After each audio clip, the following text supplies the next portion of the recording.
The Vanguard of Venus by Landell Bartlett.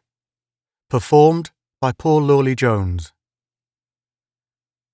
Extract from letter dated February 16, 1927, from Oliver Robertson, banker of Calcutta, India, to J. B. Cardigan, president of Cardigan Press Service, Inc. We got into a pretty hot argument over it too. Of course, I thought Morrison was kidding me at first, but he kept insisting that Murdoch wouldn't have done such a thing if he really hadn't meant it for the truth. I told him that Murdoch had probably had his little secret hobby of fiction writing unknown to any of his friends, that he had thought up this story for his own entertainment, and had taken this means of making it plausible. I admit I don't understand why he should want to do such a thing, but I think you will agree with me that at least it is very clever. You can never tell what these serious-minded, middle-aged bachelors are going to do next. I was really quite exasperated at Morrison for believing this story. He knew poor Stanley better than I, it is true, but as joint executor of the estate, I insisted that if it were to be published at all, it should be as fiction, pure and simple. Then, if anyone wants to believe it, let him go to it. Morrison argued that the notarial seal and the definite instructions on the envelope showed Murdoch meant business, that he wasn't the kind to clutter up a strongbox with junk.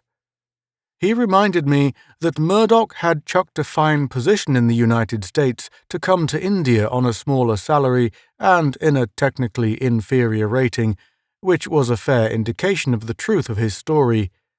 Murdoch was unimaginative as far as I know, but this story seems to indicate otherwise.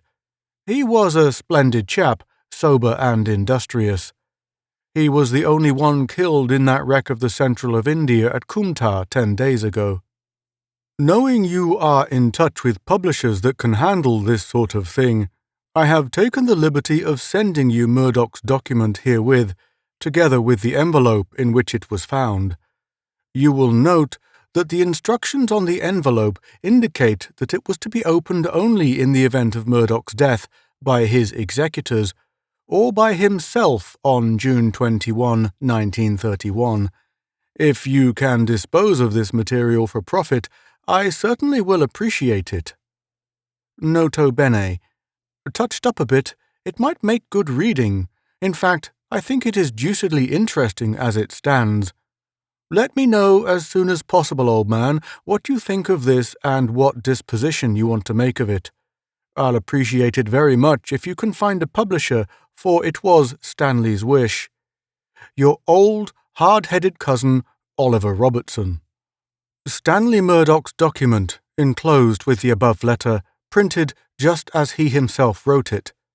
Pursuant to Mr. Robertson's instructions, and to prevent uneasiness among the credulous, the public is warned that the story is undoubtedly fiction. September 18, 1923, 47 Victoria Drive, Rajput Gardens, Calcutta, India. To whom this may concern. In accordance with instructions, I have filed with the officials of the Calcutta Traders Bank this document, which is to be read by my executors in the event of my death before June 21, 1931, or by myself on that date in the presence of 3 officers of the above bank. The reason for this I shall explain as clearly as possible. An experience befell me while doing geological work in the United States of America that has profoundly altered my life, and by the year 1931 will alter the lives of every human being in the world. This statement, startling and unbelievable as it may sound, is nevertheless the truth, and is the reason I am writing, or you are reading this. And I am taking the only course consistent with my own welfare in giving this message to the public so that it may even have a slight chance of credence. So preposterous will be found the contents of this document that such fact alone will largely explain my method of procedure. I want this message to be read, to be believed, and to be acted on. Had I told anybody of my experience at the time it happened, I would simply have been the laughingstock of my friends. Insisting on the truth of the story might have been cause for investigation as to my sanity and the loss of my position, if not my liberty. It was utterly out of the question to even think of telling anyone what I saw. I had absolutely no proof, and could not then, let alone now, produce any evidence to back up my statements. Only time will prove that I am right, and that will not be later than August 21, 1931. There is a remote chance that the catastrophe will occur sooner, but knowing what I do, I believe that it will transpire on that exact date. So you can see what an awkward position I am in, a prophet, foretelling happenings years ahead to the very day, to a skeptical world bound by the age-old dictum of common sense, to laugh him to scorn. This, then, is the reason I have made the safeguards for reading this manuscript. The message being so vital to the world, I have deposited copies in the largest banks in Bombay and Madras. These documents are to be mailed to me on June 21, 1931, or, in case I die, may be obtained by my executors any time before that date. Thus, I will avoid practically 8 years of derision with attendant loss of position and probable confinement for mental instability. At the same time, my warning is in no danger of being lost, and will be given to the world in time to do some possible good. If I am alive on June 21, 1931, I shall give my experience to the world on that date, allowing 2 months for those who need it to escape a terrible fate. The reason I resigned my position in the United States and am now in India will be discussed in the narrative. It was in January 1923 that I met with this staggering experience. At that time, I was employed by the Southwestern Syndicate as chief geologist for the Arizona-New Mexico district. I had been with them almost 15 years, going to them from the Concord Company, with whom I had been associated since my graduation from the Massachusetts Institute of Technology. Both of these companies, if I can judge by the testimonials they so generously gave me on my resignation, rated me very highly and were reluctant to part with my services. I mention this not in self-praise, but to show that I have always had a reputation for honesty and efficient work. And I sincerely hope that this reputation will sustain me when I say what I am about to relate here is the absolute truth. On January 14, 1923, Olin Gilfillan, my most trusted field lieutenant and a brilliant, hard-working man, and I set out on horseback from Lovington, New Mexico, and headed toward the Mescalero Ridge. We had with us a couple of pack mules bearing camping equipment and grub for a week. It was our intention to scout the southeast part of the ridge and report certain findings to the company. I shall not here relate any technical description of our route, inasmuch as my complete report is on file with the company in their Chicago office. We left Lovington in the morning, and after a leisurely trip with a few stops for sighting, made camp in a little arroyo leading up to the ridge. The day had been wonderfully clear, and in the early twilight I worked on my notes while Olin built a small fire of cedar and mesquite and prepared the coffee and bacon. After supper, we lit our pipes and talked over various things until about 9, when we crawled into our sleeping bags. It was some time before I dropped off, as there were several problems connected with the trip that I kept reviewing in my mind. I could hear Olin's steady breathing and envied him his ability to sleep soundly under any conditions. Up from the east swam a large, perfect full moon, flooding our camp in the little arroyo with its cold light. From far away came the indistinct, silly yapping of a couple of coyotes, and I could hear the horses stirring uneasily. Finally, I fell asleep, and it seemed as though I had hardly closed my eyes when something, perhaps a sound or maybe a premonition of something wrong, caused me to become wide awake. I sat up and, noticing that the moon was now overhead, looked at my wristwatch. It was almost 1 o'clock. There seemed to be nothing amiss. Olin was snoring peacefully. The coyotes were no longer serenading the moon. Only a little breeze was moving the tops of the mesquite brushes. I glanced over to where the horses had been tethered and saw that they were very restive. Thinking that perhaps some coyote was skulking about our camp, I crawled out of my sleeping bag, took my rifle, and went over to where the horses were trembling and straining at their tethers. They were apparently scared at something immediately in front of them, as they both gazed with bulging eyes in the same direction. Aside from a large rock and a few straggling sotol plants, I could see nothing to cause their fear. Thinking that perhaps some creature had hidden behind the rock, I made my way in a wide circle around it, but there was nothing I could see to explain the horses' fright. I went to them and stroked their noses. This calmed them somewhat, but they continued to gaze fearfully at the rock. It came over me like a flash that I had not noticed that rock when we made camp. In fact, being now fully wide awake, I recalled that there was no large rock of any kind near our camp.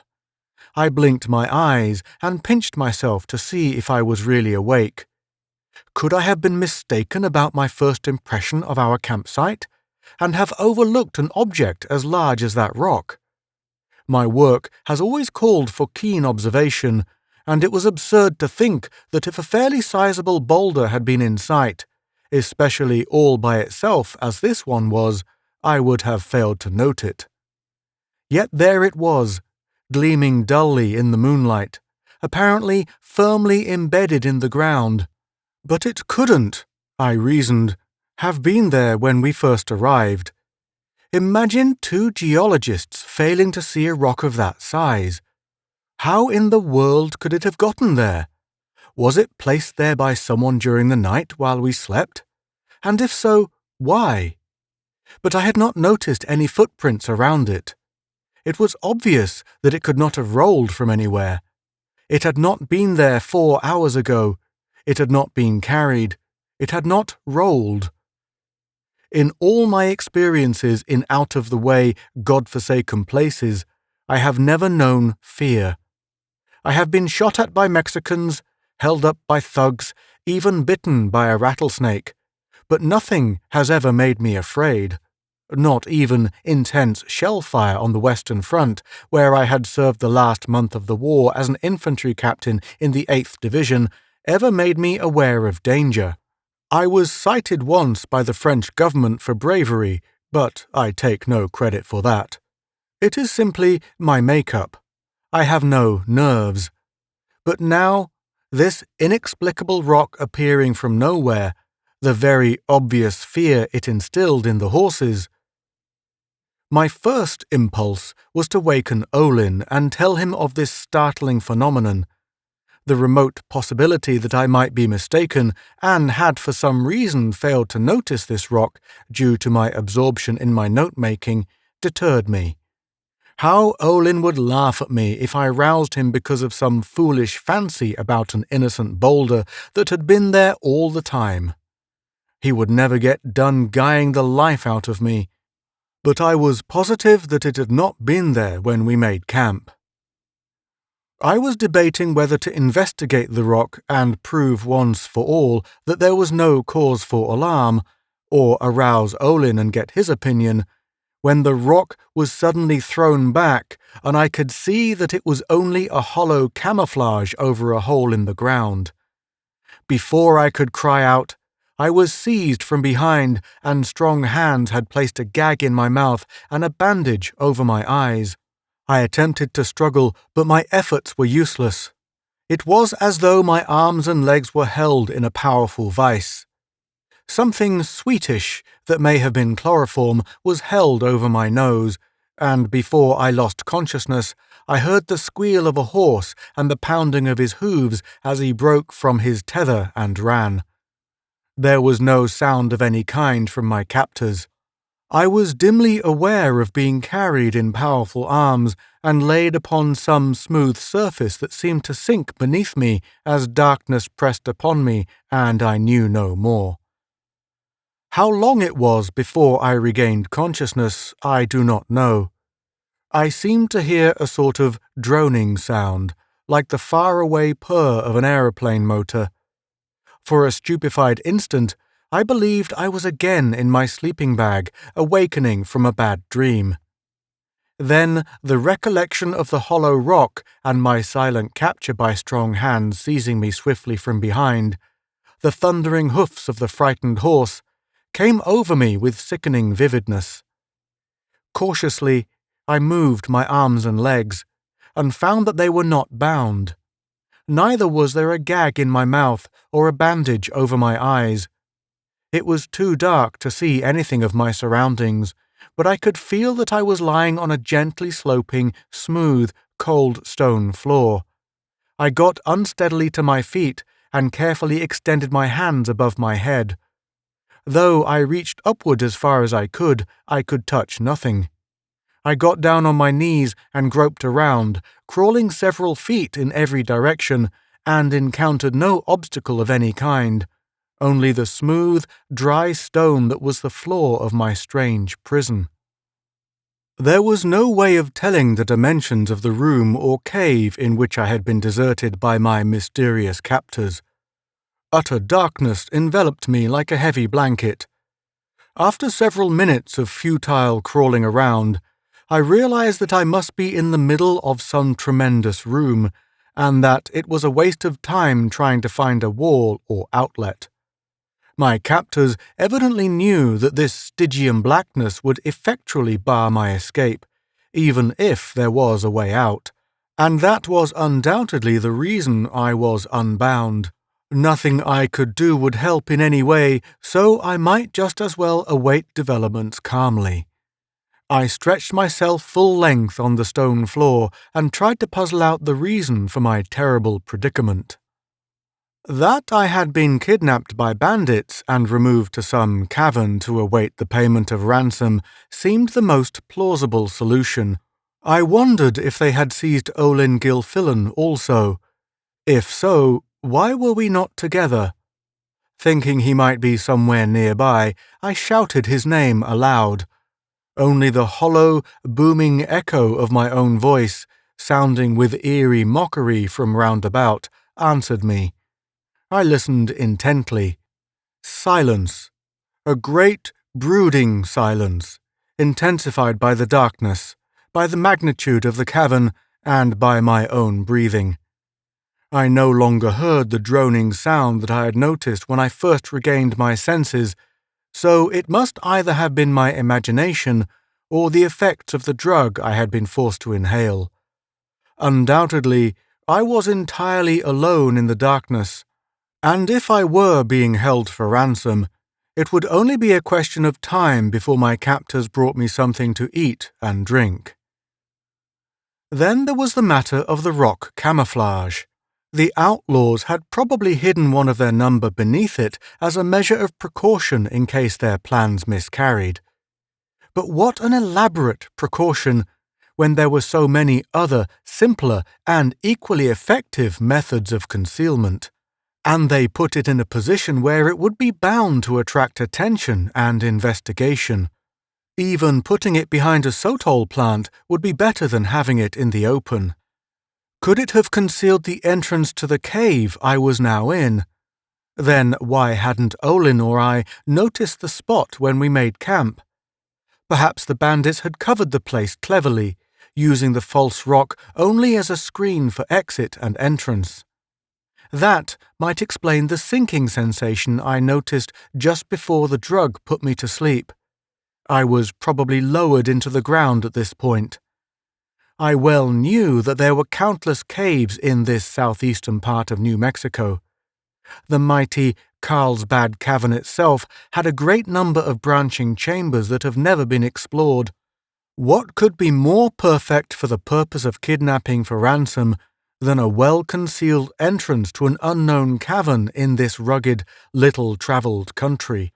In many places near the Carlsbad Cavern, the roof had fallen in, leaving deep depressions in the ground. In fact, the natural entrance to this cavern is in one of such depressions.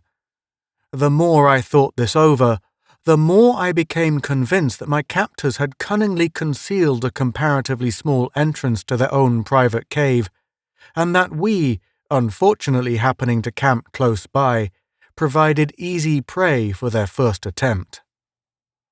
How they could have made the place look like ordinary flat ground, with no footprints or other signs of disturbance anywhere, puzzled me greatly. Several of them had come out and had seized me from behind, but how had they covered their tracks? And where had they hidden that I did not see them as I gazed around? They must have come from some distance off and been lightning quick to get me as they did. And having captured me so neatly and noiselessly, why was I now left alone with my thoughts, free to blunder around and break my neck in the darkness? They evidently thought to cow me so that I would prove tractable, using the terror that comes from darkness and solitude as their trump card. I resolved that, come what might, I would never let them believe that I felt the slightest fear, and I further resolved that once I was free, I would leave no stone unturned to seek out this rendezvous and capture the whole gang, if it took half the United States Army. Why I have not done this will be made evident as I continue. Just as I had thoroughly determined to make bravery my one inflexible gesture, no matter what they did to me, I became aware of a presence approaching. It was only the faintest sort of rustling sound, as though someone in a flapping kimono and sandals were walking toward me. That someone or something was coming toward me in absolute darkness, apparently moving at a steady pace in spite of that fact, made my bravery dissolve into thin air. After all, what is fear? We can steel ourselves to meet known dangers philosophically, or even unknown ones if they are not totally unexpected. But when we are suddenly confronted with the unknown, with all its potentialities of horror aggravated by the awful cloak of inky darkness, or any equally terrifying circumstance, we become as frightened children. It is only natural. As the rustling sound grew louder, I involuntarily uttered a stifled, sobbing moan and sought to crawl away in the opposite direction. I found that I could not move. I was paralyzed with a blind, unreasoning, sickening fear. I felt faint with nausea, and my teeth clicked together as though I were perishing with cold. I have said before that I have no nerves and that ordinary perils have never overcome me, but this was no ordinary situation, and what I had already been through paved the way to this climax of complete terror. I felt that death, sudden and painless, would be the most welcome thing that could happen. Whatever it was stopped near me, and I could hear it breathing faintly. I tried desperately to control the clacking of my teeth and the trembling of my limbs. I cursed myself for having called Olin, for the noise, no doubt, had attracted the creature's attention. As I could see nothing, not even the faintest indication of glowing eyes, my terror-stricken mind finally grasped the fact that no beast was near me. It was probably only one of my captors. Yet how had he found his way to me, and where had he come from? My terror died away as quickly as it had come, leaving me still trembling and faint, but with my mind alert for what might follow, no matter how strange. A rustling sound close to my head, and something touched me on the shoulder. It was a hand, bony, long-fingered, powerful, that seized my shoulder and pulled me up into a sitting position. "Drink," said a voice close to my ear. "Put your hands before your face and take the bowl that is offered you." The voice had a peculiar rasping quality, as if the speaker were having difficulty in controlling his tongue, and the pronunciation of the words was done in a sort of guttural drawl. "What is it you offer me to drink?" I asked my unseen visitor in the bravest voice I could muster, "and why have I been brought here?" The hand on my shoulder slowly tightened until I winced with pain. Against my lips was pressed the rim of a rough earthen bowl filled with some cold liquid. "Drink," again said the voice, and I sensed the menace in the metallic, rasping words. "To struggle is useless, for you cannot see in the dark. Do as you are told, or you shall be pinioned and forcibly made to drink. The liquid will not harm you if that is why you are fearful." The pain from his tremendous grip on my shoulder was too much. It would indeed be of no avail to struggle in the dark with an unknown, powerful adversary who was apparently thoroughly indifferent to the lack of light. There was nothing to do but drink, and hope that he told the truth in saying no harm lay therein. It was only a small bowl, holding little more than an ordinary glass, and I quaffed the whole potion in large gulps. It tasted no different than ordinary water. "That is better," came the voice, as the bowl was taken from me and the hand on my shoulder removed. "Now I shall talk to you. Sit quite still. You cannot possibly escape, and besides, I can see you perfectly, so—" I gave a gasp of incredulity. It was conceivable that the owner of this voice might be so used to the dark that he could make his way around. But as for seeing me perfectly in this smothering blackness, the man must be mad. That was it. I had been captured by some lunatic and brought to this underground cavern for a terrible purpose. My only chance was to humour the creature, to use my wits and watch for a chance to overpower him. He was evidently endowed with a sort of sixth sense, and I would have to bide my time. Then, his voice. It was not the voice of a normal human being. "I see that you do not believe my statement," went on that drawling, peculiar voice.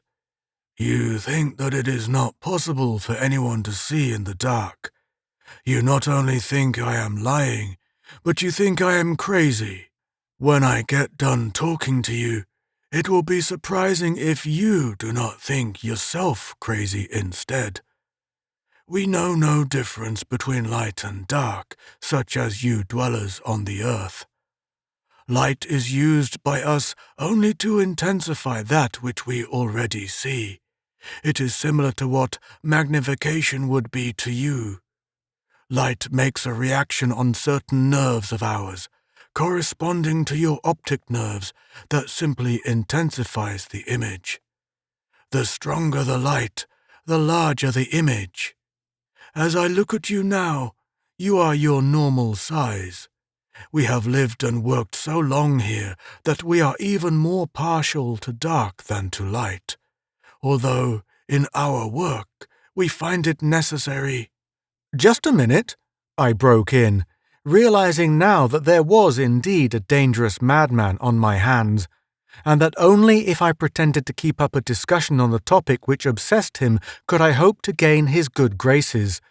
"You must remember that I have only just arrived and know nothing about you or your work. Where are the others who are associated with you? Did you bring me here to help you in any way? I'll be glad to do anything I can." "I am not sure you will be needed after all," said the voice. "I am appointed to look after you until you are summoned. The others you will see in due time. Meanwhile, as you have that human trait of curiosity, and your face has expressed bewilderment and incredulity at certain things I have said, I shall explain what and who I am, so that you will grasp what I am talking about. To begin with, I am not a human being. Do not, however, let that fact alarm you.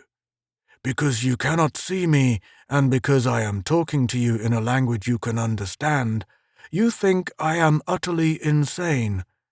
You will shortly see for yourself that I am right. Listen carefully to what I tell you so that you will be prepared to comprehend that which will be shown you later." "But if you are not a human being," I expostulated in a bewildered tone of voice that I strove to make matter-of-fact, "what are you? You speak English very well, and only human beings can talk. Are you a god of some sort?" I thought by this remark to flatter the fellow and thus draw him out further in his absurd statements. "Foolish one, of course I am not a god, but your question is reasonable nevertheless. You suppose that only human beings can talk, which is correct as far as it applies to inhabitants of this planet. My parents came from the planet you know as Venus about 100 of your years ago, and I myself was born here, in this cavern." At this amazing statement, I must have registered a very ludicrous astonishment, for my invisible captor gave a deep, throaty laugh and continued, "It is too bad you cannot see yourself now, Mr. Stanley Murdoch." That is about the way he pronounced it. "You, too, would laugh. You see, we are not without a sense of humor. I know your head is seething with a conflicting tumult of thoughts. How did I know your name? From the notebook you had in your shirt pocket.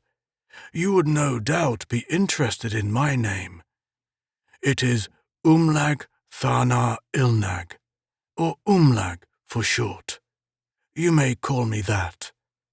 I am sorry that I cannot let you see my face just now, but we prepare all our involuntary visitors with a little talk in the dark first, so that our intentions will be made clear and they can better stand the shock of seeing us and our work."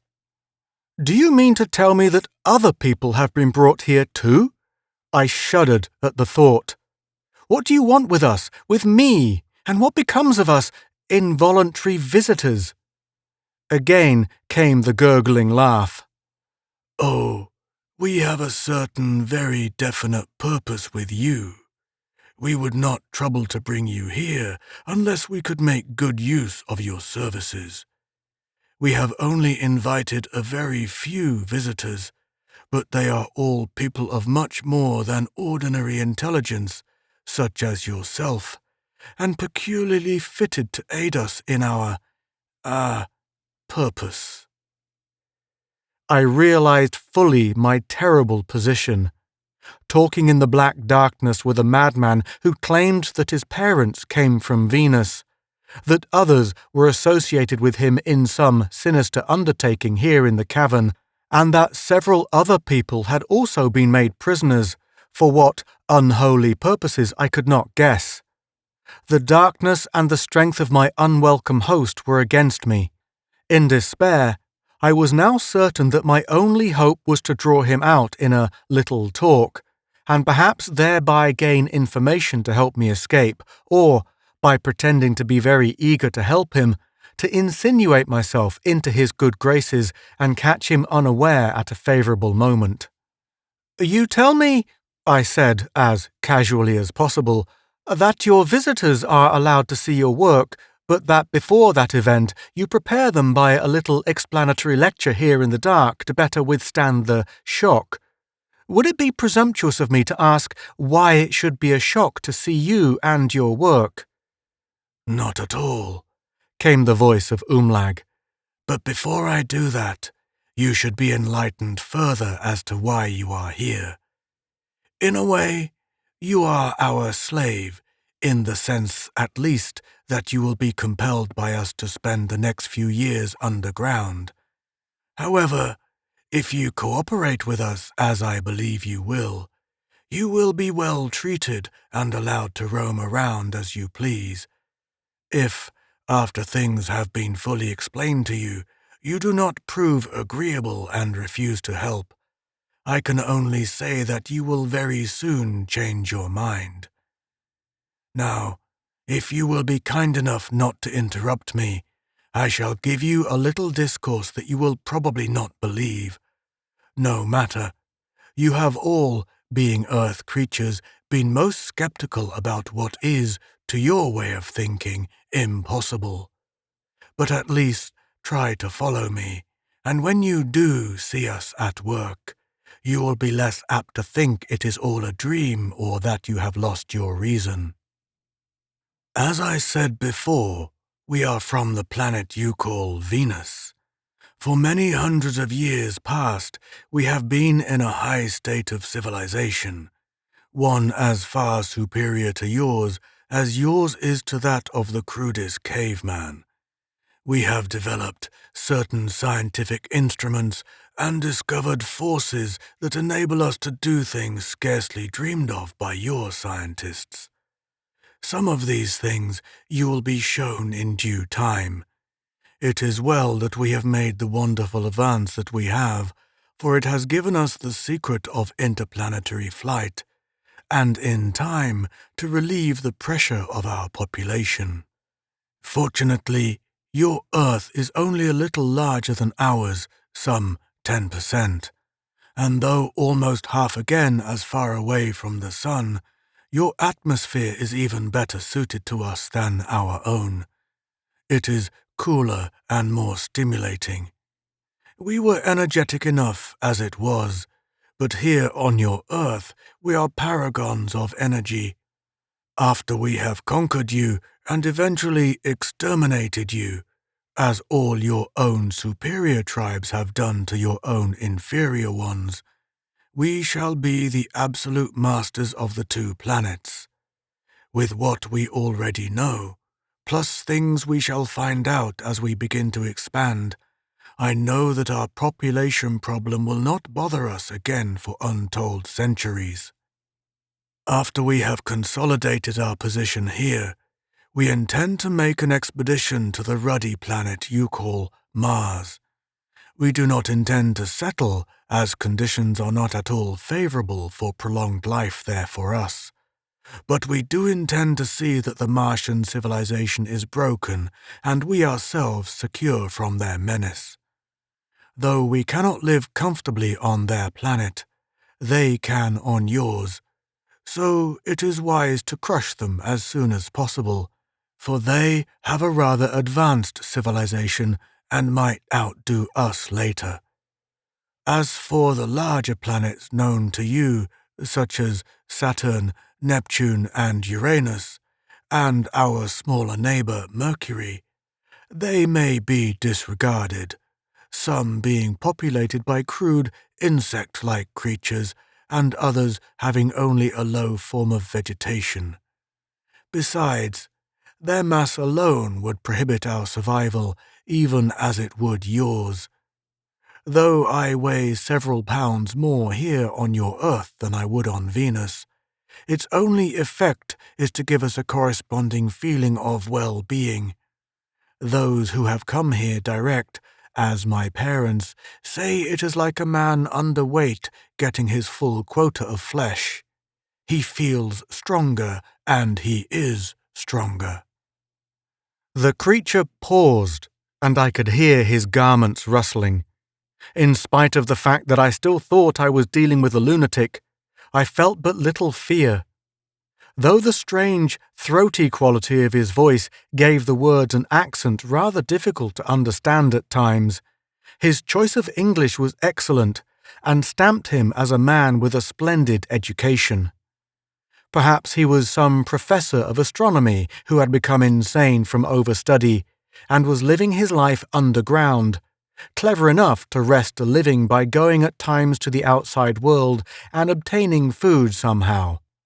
Long familiarity with his habitat undoubtedly explained his uncanny ability to get around in the dark and sense my position. And his rock camouflage, that was wonderfully clever. Yes, I would rather deal with an intelligent man obsessed on one subject than with a rambling, mumbling idiot. Could there be any truth about others working with him? Hardly.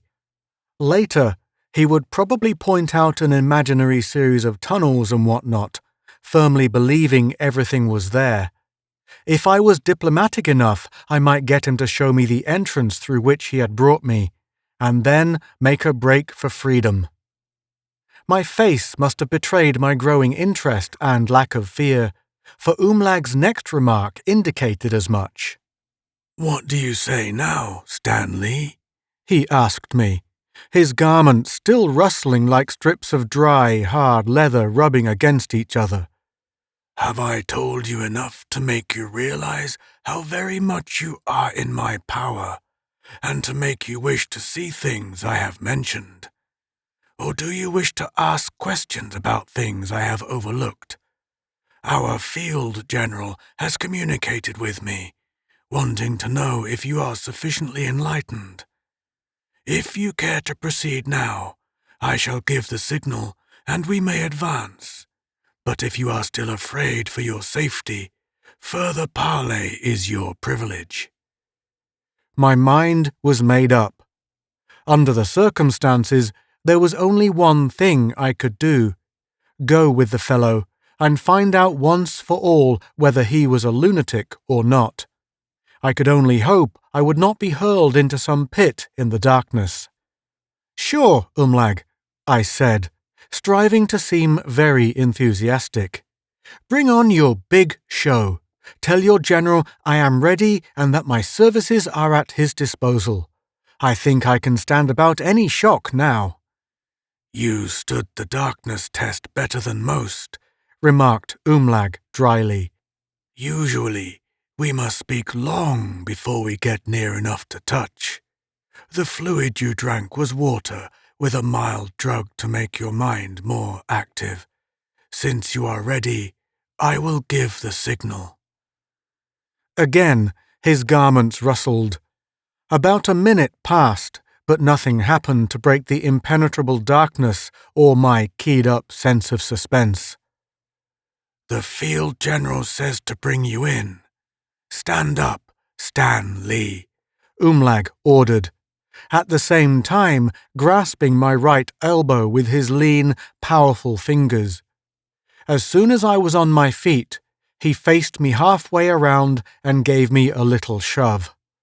"Walk straight forward until I tell you to stop," he commanded, the gruff, guttural words being spoken close to my ear. "And do not speak a word. Say nothing until you receive my permission." I took a few slow, shuffling steps into the darkness, hands held before my face.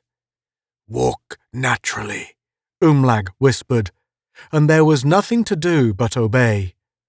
The floor of the cave sloped gently down, and I expected momentarily to go hurtling into some chasm.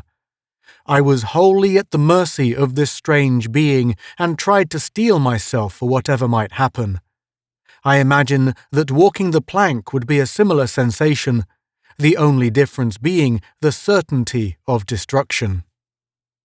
After I had taken about 100 steps, the floor seemed to become level. Umlag was right behind me. I could hear the soft shuffle of his feet and rustle of his clothes. But he gave me no more spoken directions. Either I happened to be going in the right direction, or, what was more probable, I was being guided by some unknown influence. The floor continued level, and we must have walked fully 5 minutes in the dense blackness of the place before I noticed a little draught of warm air. At the same time, I became aware of a rather high-pitched humming sound that grew louder as we moved forward. Then I began to hear more shuffling sounds and a sort of subdued murmuring on all sides, as though a crowd of people were gathered and whispering to one another. Suddenly, Umlag's hand grasped my shoulder and stopped me in my tracks. Without uttering a word, we stood there, his hand still gripping my shoulder. My senses were keenly acute, and I knew, from the indistinct rustlings and murmurings I could hear, that we were surrounded by other beings. Slowly, as the lights in a theatre are gradually turned on, objects around me became visible. First, I could make out several shadowy, tall figures standing about on all sides, and the outlines of two enormous white stalagmites. As the light became brighter by imperceptible degrees, I could see that it emanated from a multitude of octagonal crystals set in the walls of the cavern at regular intervals. Before me rose up a sort of throne built into a large niche in the cavern wall, and on this throne, apparently hewn from the living rock, sat one of the most preposterous-looking beings the imagination of man could conceive. The two stalagmites flanked this throne on either side, and other bizarre creatures were thronged in the space between the stalagmites and below the throne. I shall do my best to describe the field general commanding the hordes from Venus that are to conquer our Earth in a few short years. I was sickened by the revelation that Umlag was indeed no madman, but really one of an invincible vanguard with the world in their grasp. The field general, as Umlag had termed him, was a terrible thing to look upon.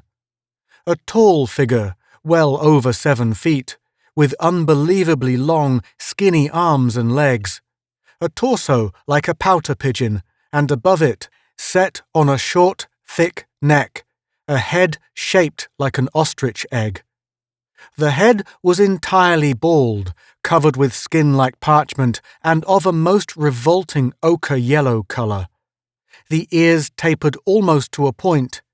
The eyes, small and set close together, burned like those of a cat in the dark.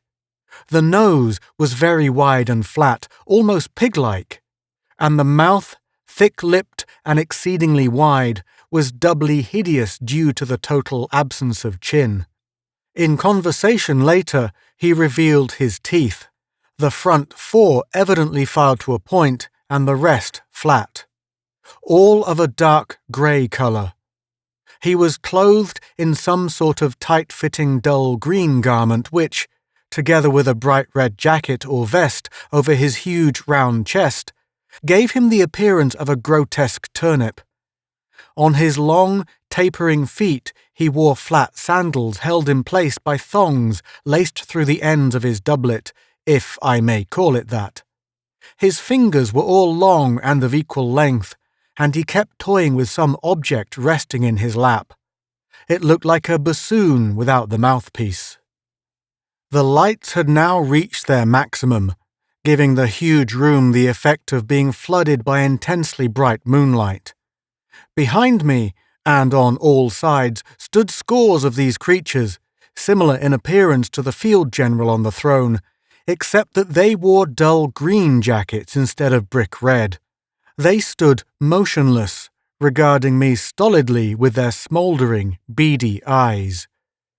Umlag stepped forward and saluted his commander with a sweeping motion of his right arm.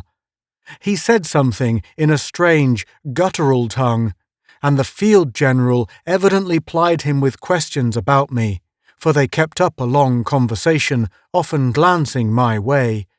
Finally, Umlag turned to me. "The field general wants to ask you a few questions," he said, stepping to one side.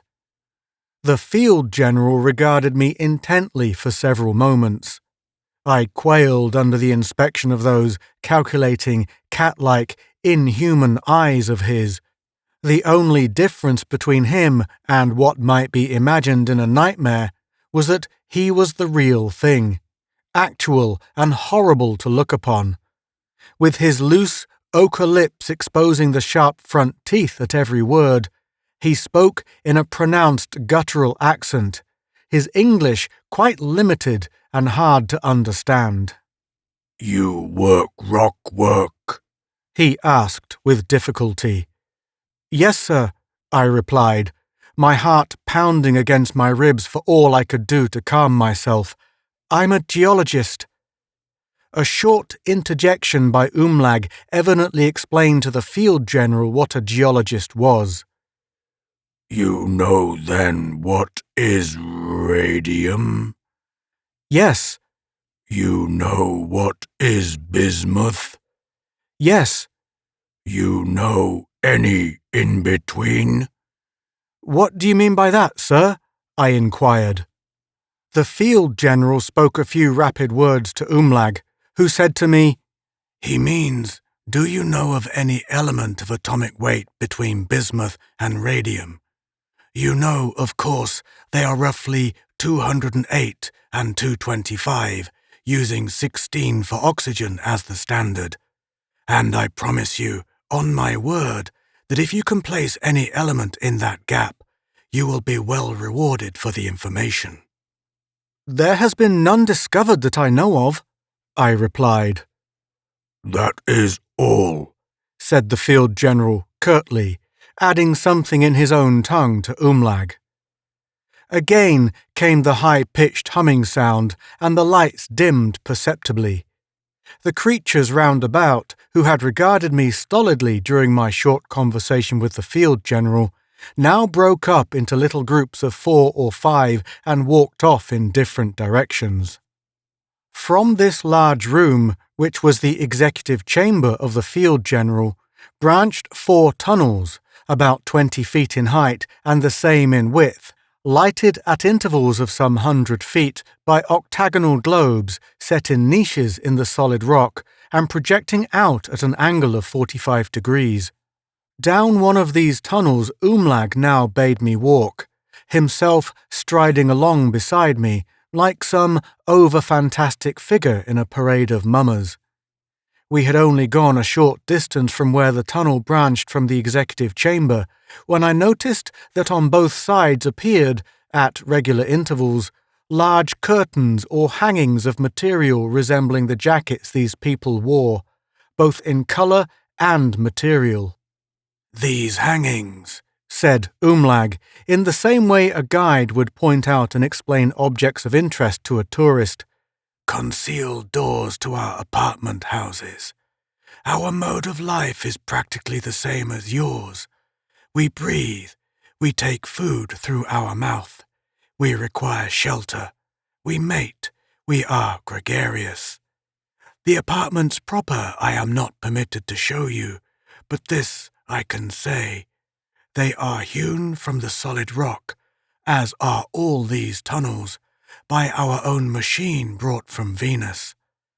As you shall probably spend several years down here with us, it is desirable that you should have this preliminary trip an explanation before you are assigned to quarters. By the way, Stan Lee, I forgot you are an Earth creature and subject to more frequent pangs of hunger than we. Do you care for food or drink? It is only a short distance to the dining room of our involuntary visitors, and I shall be glad to take you there before we go further. What do you say?" Ever since my introduction to the executive chamber, I had wondered, in the back of my mind, where my fellow prisoners might be. I had seen no living thing save these monstrous men of Venus, and this sounded like a chance to see some of the other unfortunate human beings held captive here. "Yes, I am very hungry, Umlag," I lied, "and I was just about to ask you if I could have something to eat." "Follow me." I followed Umlag down this main tunnel about a quarter of a mile to where a smaller tunnel branched to the right. Some 100 paces we took down this, then found the way blocked by the usual dull green hangings. Umlag's hands reached under his jacket, there was a rustling sound, and instantly the hangings parted, revealing doors like huge square blocks of cement. These doors slid noiselessly into the walls of the tunnel on each side. We entered a chamber about 100 feet square and about 15 feet high, containing a dozen large round tables of smooth rock, with similar stools, also of rock, serving as chairs. Over each table, as well as in the corners of the room, were the octagonal crystal lights illuminating the room with their cold, intense rays. Behind us, the immense doors slid together again without a sound. At one of these rock tables, Umlag and I seated ourselves. Again, he reached under his jacket, and again there was a rustling sound. I was about to ask him what sort of signals he produced by this mysterious maneuver, when a panel in the rock wall at the far end of the room slid back and a girl bearing a tray stepped out. Needless to say, I regarded with extreme interest this first person of my own race I was privileged to see, who was, like myself, a captive of these terribly efficient Venusians. Was it sympathy with her plight that made me think her pretty? She seemed of a Spanish type, her long black hair parted smoothly in the middle and hanging in glossy braids on either side of her pale, pathetically piquant face.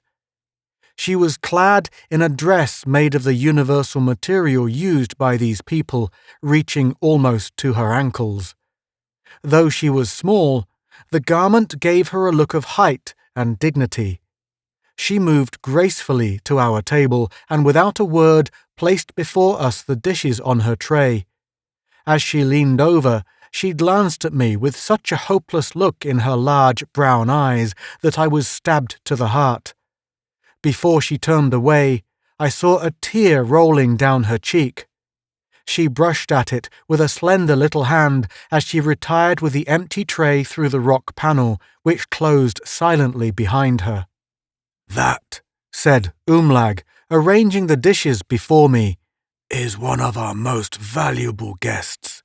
She has been with us almost 5 years and has been invaluable in teaching us Spanish and English. She came from a small town in Arizona. I forgot to tell you, you are to hold no converse at any time with any of your fellow beings. To do so will have painful consequences. You think she is pretty, don't you?" I boiled inwardly. This leering, inhuman brute was my absolute master, and nothing I could say or do would help in the least. On the contrary, if I said what I really thought, it would be the worse for me. "Oh, she's not so much," I said casually. "She is too pale, for one thing.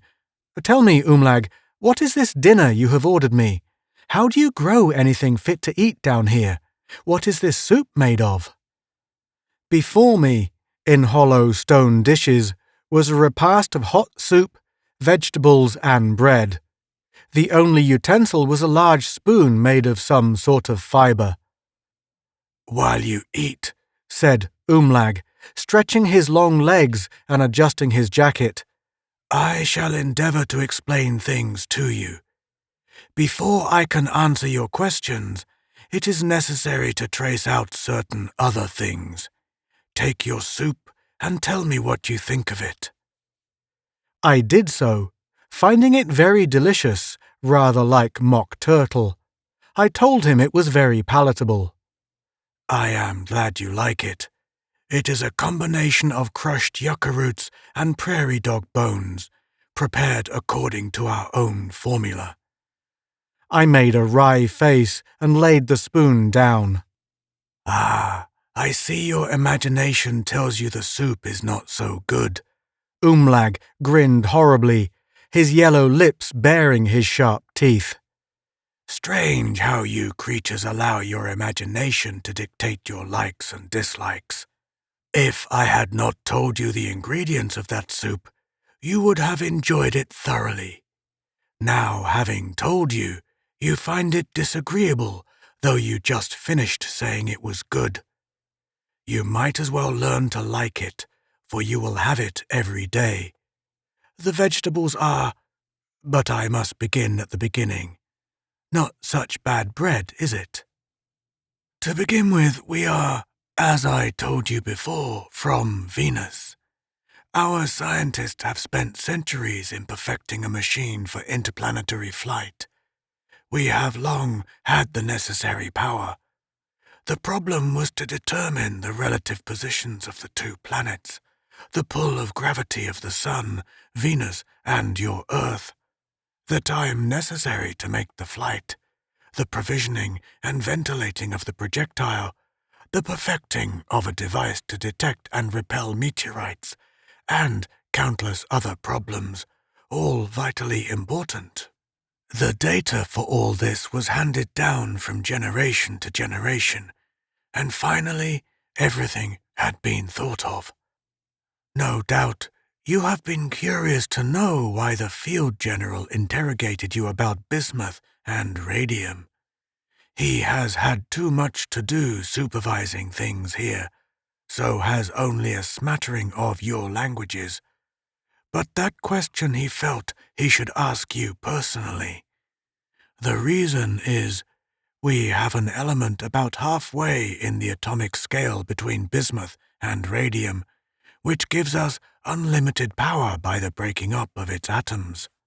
We know that this element does exist on this Earth, and the Field General thought perhaps you knew of its discovery. That, however, is only incidental and not the reason for bringing you here. Having found out how to harness this element, we were well supplied with light and power on our planet. These lights you see are run by radio current from several plants in our workings, each dynamo, if I may call it that, generating a powerful radio wave which is caught and utilized by each of these crystals. The crystals are considerably larger the further away they are from the source of power, for distance demands more filament to catch the power waves. A fortunate discovery, though with tragic consequences to the discoverer, revealed the possibility of utilizing this element with another in such proportions as to repel anything in front of the wave generated by their intermixing. That was the beginning of our centuries of work on an interplanetary machine. It is obvious that if the ray generated by these two elements will repel anything in its path, then by proper control, intensifying and reducing it at will, enough force could be made to repel us away from Venus and toward Earth, using auxiliary rays to repel any stray meteorites. And there are plenty of those. But the exhaustive calculations, nothing could be left to chance. The best brains of our people worked ceaselessly on the problem until everything was figured out. I do not think it is of much use to try to explain to you the workings of the interplanetary machine, since you are unfamiliar with the element responsible for its success. All I can say is, each of the two combining elements are kept in finely powdered form in separate containers, negative to their power as lead is to our X-ray. The proper amount of each to be combined is let carefully into a tubular apparatus, separated by a thin sheet of negative metal which is then withdrawn by a special device. The power wave produced by the resulting combination is carefully calculated, and the charge is renewed in another tube at just the right moment. A battery of auxiliary tubes is always kept here for any unexpected occurrence which might take place at any moment. My parents told me that the takeoff was most exciting. Countless thousands of my fellow Venusians were crowded as close as they could get to obtain a last glimpse of the travelers. At exactly the right moment, the big projectile soared slowly into the sky, gradually gaining momentum as it left the stratosphere and entered outer space.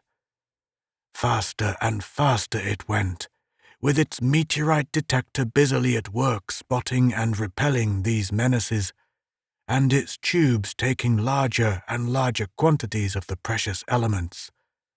You can judge for yourself the speed they attained when I tell you it took exactly 6 of your months for my people to get here. "Pardon the interruption," I said, munching a piece of the bread that tasted exactly like a dry waffle. "But how did you know where you were going to land? Suppose you had dropped into the ocean, or even in the midst of a populated district. How and why did you hit this part of New Mexico?" That is explained by the atomic telescope, an invention of my great-great-grandfather's. Using the element similar to radium as a base, We wash a sensitive plate with this certain mixture containing a large proportion of that element. In order to save time, let us call this element Venusite, which, though not the name we have for it, is more descriptive and makes it easier for you to understand. This telescope is tremendously long and contains a series of condensing reflectors of such accuracy and delicacy that when it is trained on a certain spot, an image on your Earth 30 million miles away is recorded on an inconceivably small part of the sensitive plate. This plate is then treated by an agent which causes the atoms of the phenocite to start breaking up, and as they do so, an enlarged image is thrown on a screen. By exposing various parts of the sensitive plate in rapid succession, a series of images is obtained. We thus succeeded in exploring the surface of your Earth thoroughly, proving to our own satisfaction that we could not only live on your planet, but live better than on our own. We saw that this region was practically uninhabited and had the advantage of possessing enormous caverns suitable for housing us. It remained only to calculate the proper time for leaving in order to hit this spot. A slight error put my people several hundred miles west of here, but by a skillful handling of the Venusite, they managed to bring their machines down by the entrance of a huge limestone cave. The rest was easy.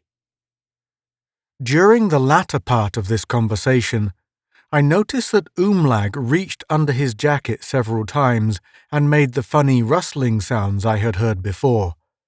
I asked him what he was doing.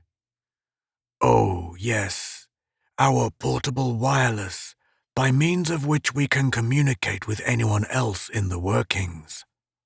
He unbuttoned his jacket, exposing a contrivance about 18 inches square at the base, with a dome-like top, suspended from his shoulders and held in place by a strap around his waist. This explained the pouter pigeon appearance of these people. Several slits about half an inch wide radiated from the center of the dome, and from these slits little flashes of light darted with bewildering rapidity. Several little knobs or buttons protruded from all sides of the square base, and these Umlag was manipulating with his long, tapering yellow fingers. As each button was pressed, it gave out a slight crackling sound. "The wireless apparatus," continued Umlag, pressing a button which caused the little flashes to cease, "is extremely simple. The case is constructed of a metal much lighter than your aluminium, and in it is housed a certain proportion of our indispensable Venusite, in containers unaffected by its action. These buttons on the right release certain proportions of Venusite, which send out a power wave depending in intensity on the mixture.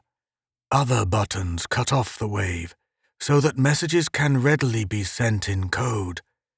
The buttons on the left are used to tune in on incoming messages. Important messages are assigned to a certain wavelength, controlled by one button which is always plugged in. Others merely vibrate, and as each individual has his own code call, no attention is paid to other messages unless the individual gets his code call. The vibration of the apparatus against our chest is all we need to understand incoming messages. You would be surprised at the lightness of these vibrations. If you had the thing on, you would probably not notice them at all." By this time, I had finished my meal, and I must confess that I enjoyed it exceedingly. I had not dared to ask Umlag what the vegetables were after learning the composition of the soup. They tasted like cauliflower and artichoke. Umlag, seeing that I had finished, manipulated a button on his wireless set, and in a moment the girl appeared to remove the dishes. I regarded her closely, She had been crying bitterly, for her eyes were red and swollen. As she leaned past me to pick up the soup dish, one of her soft dark braids brushed my cheek and fell into my lap. She reached swiftly down to toss the offending braid over her shoulder, and as her little hand hovered for an instant over mine, I felt a small pellet of paper drop into my open palm. Taking advantage of the fact that she was momentarily between me and Umlag, I slipped the paper into my trousers pocket. Silently, she placed the empty dishes on her tray and, without looking at me, turned and walked swiftly out of the room through the rock panel door. Umlag had buttoned up his jacket and was regarding me with an expression, as it seemed, of amused contempt. "You people think you are wonderfully civilized," he rasped, rolling his loose ochre lips back into a revolting grimace. "Yet you are at the mercy of any number of tiny germs. You kill each other at the slightest provocation.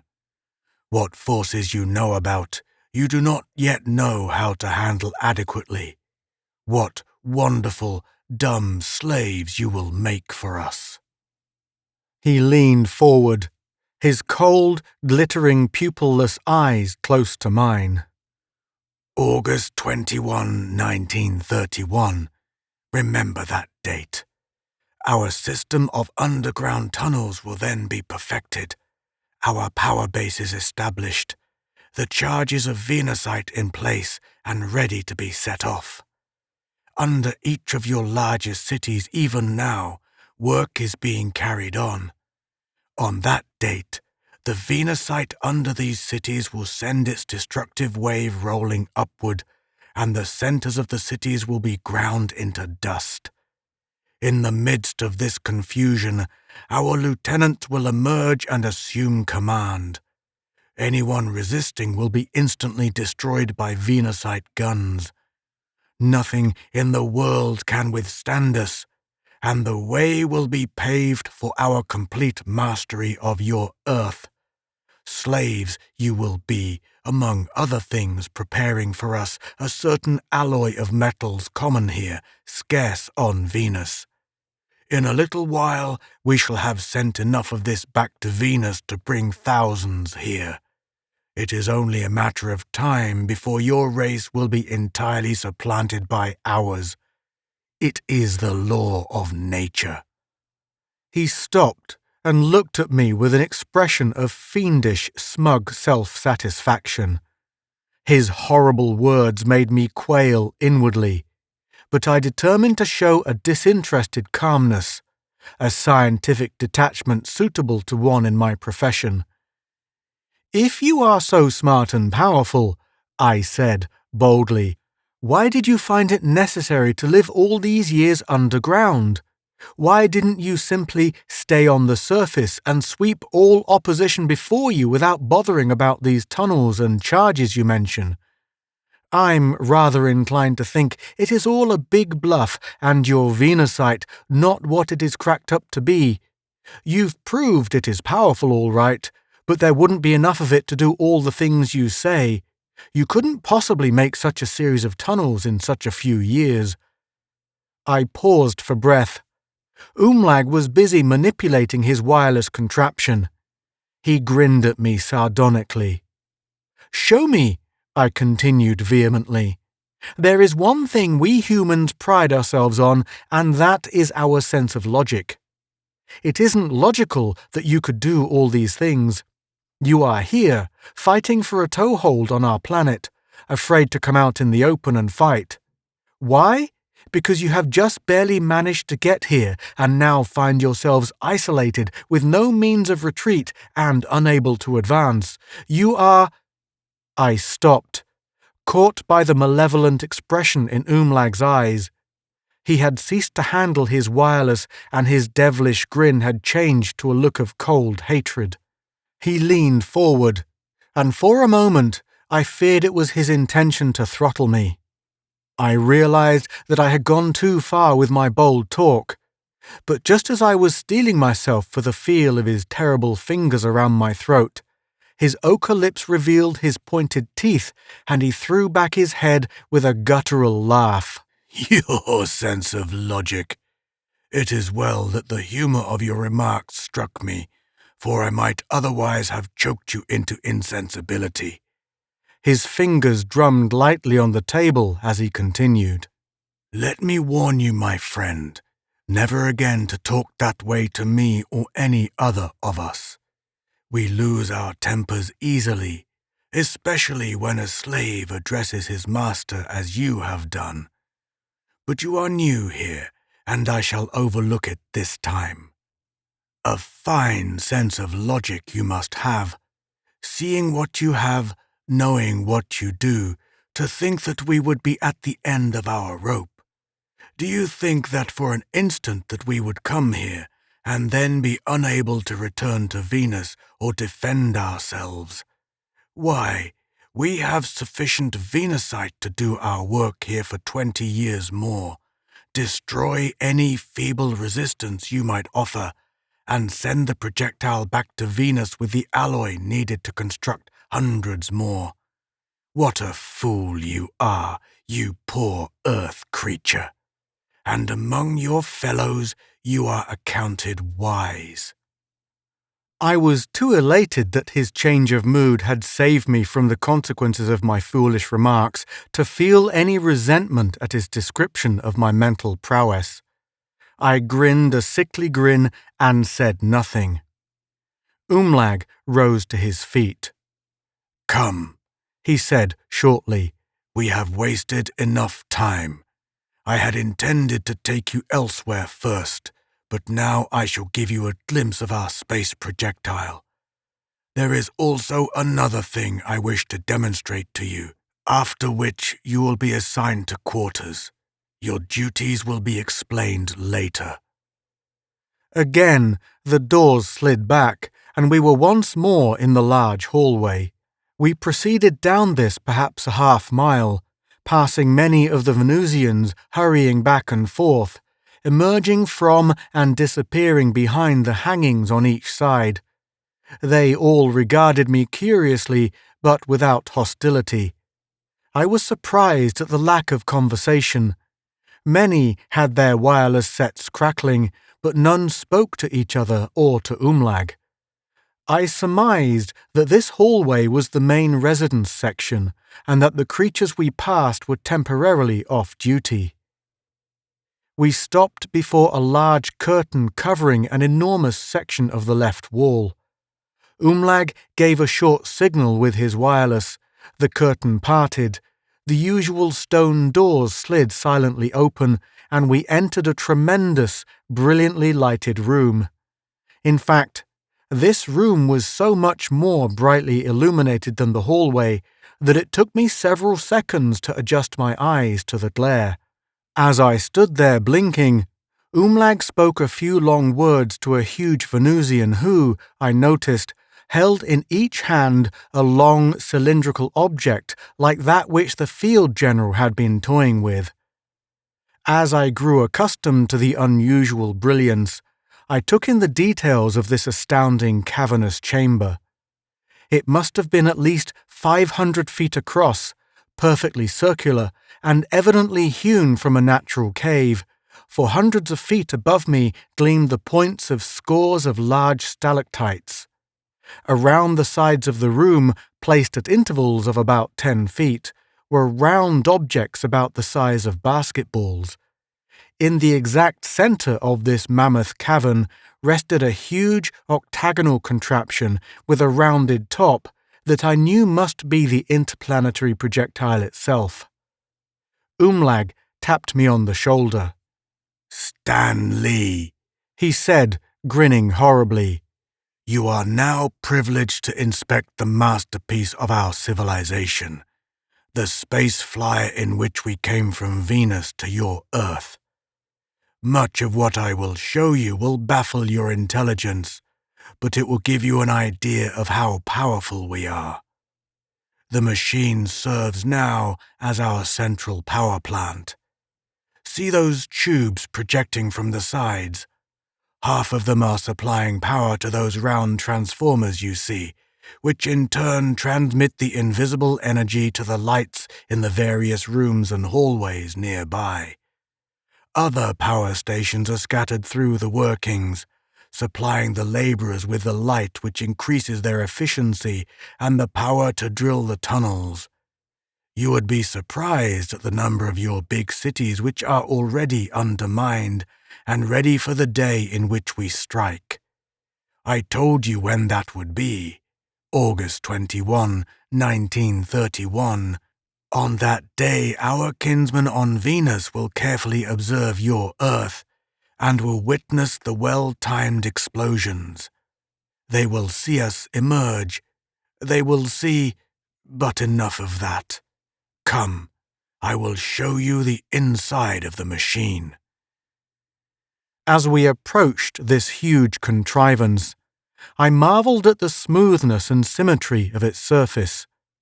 It must have been at least 80 feet in height by 30 in width, a perfect octagon to within about 15 feet of the top, which was dome-shaped.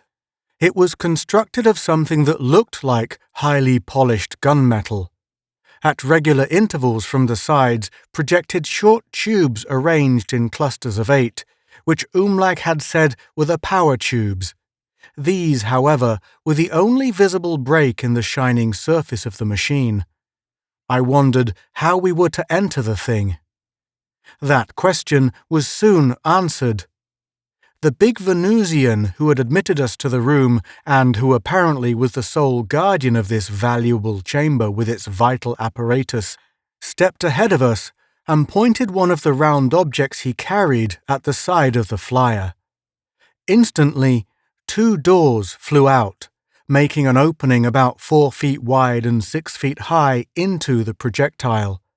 Stooping, Umlag entered, and I followed close behind him. Without a sound, the doors shut behind us.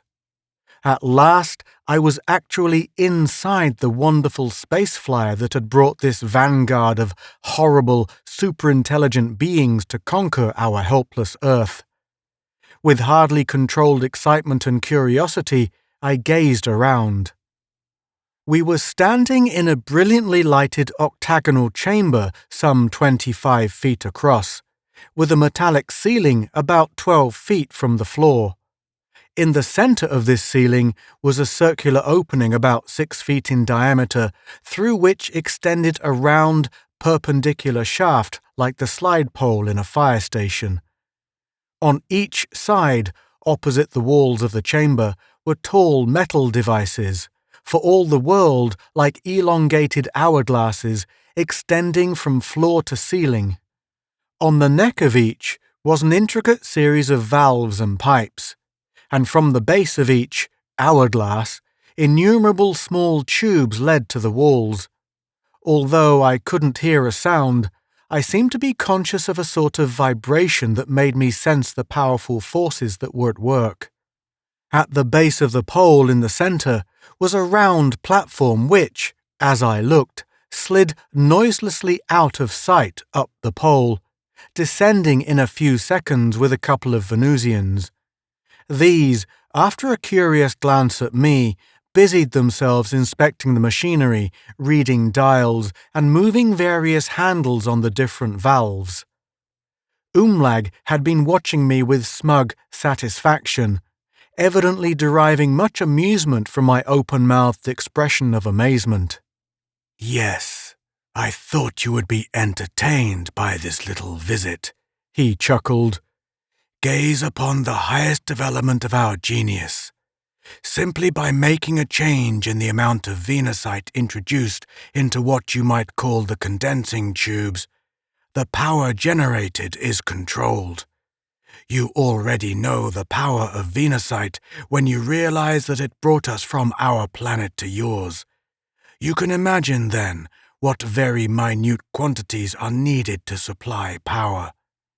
These tubes leading from the base of these generators carry the concentrated power impulses to the tubes you saw on the outside of the flyer. These, in turn, Bombard the round objects you saw placed near the walls of the room, which operate to diffuse the power beam in various directions through the workings. The wall of this chamber is an inner partition, giving a vacuum protection against the cold of outer space. Before I go any further, it is necessary to show you the upper compartment of the flyer, where we store the reserve supply of Venusite and have the living quarters of the travelers. We have a very clever arrangement for preparing concentrated foods. The capacity of the flyer... Umlag stopped. The door of the projectile had opened, and the big Venusian guard had entered and broken in abruptly on Umlag's talk. He spoke a few rapid guttural words to my guide, while the door meantime remained open. Umlag scowled, and seemed to be considering what he had just heard. He cast a glowering, sidelong glance in my direction, and I guessed that I must be concerned in some way. Finally, he said something curtly to the guard and faced me. I was relieved to see his face light up into a grin which, though evil and hideous, was a grin nevertheless. "We shall step outside a moment, Stan Lee," he said. "I have some important news for you which should make you feel pretty good." Wondering what he could possibly mean by this, I followed Umlag and the guard out of the flyer into the intense light of the large cavern.